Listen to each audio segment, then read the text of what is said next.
Daily Bible reading, John chapter 7, verse 31 through chapter 8, verse 11.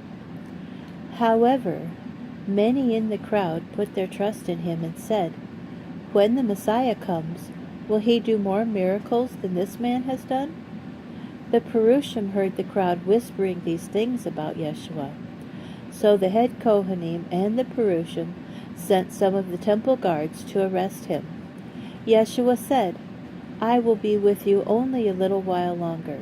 Then I will go away to the one who sent me. You will look for me and not find me. Indeed, where I am, you cannot come." The Judeans said to themselves, "Where is this man about to go, that we won't find him?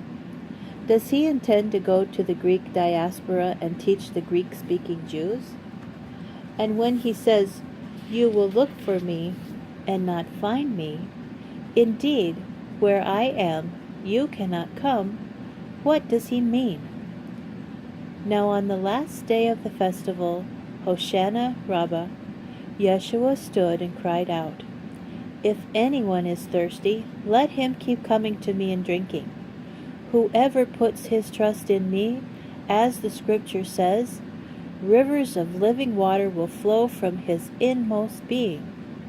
Now he said this about the Spirit, whom those who trusted in him were to receive later. The Spirit had not yet been given, because Yeshua had not yet been glorified.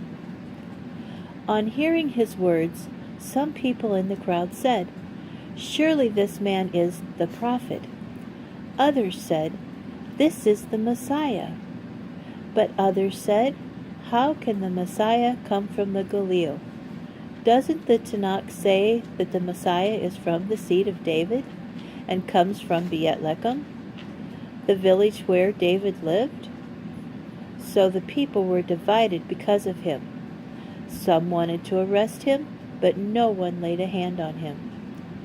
The guards came back to the head Kohanim and the Perushim, who asked them, "Why didn't you bring him in?"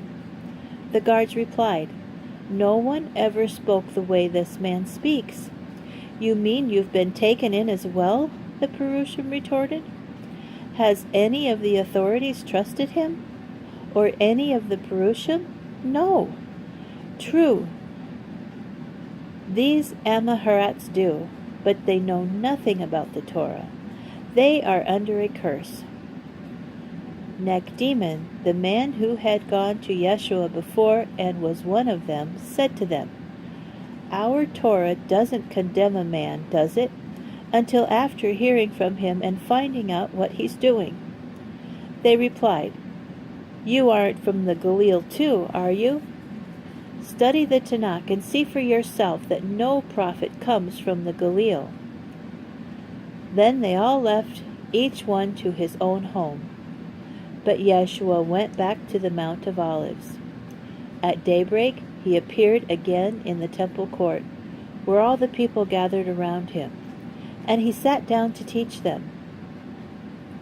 The Torah teachers and the Perushim brought in a woman who had been caught committing adultery and made her stand in the center of the group. Then they said to him, "Rabbi, this woman was caught in the very act of committing adultery. Now in our Torah, Moshe commanded that such a woman be stoned to death. What do you say about it?" They said this to trap him, so that they might have ground for bringing charges against him. But Yeshua bent down and began writing in the dust with his finger.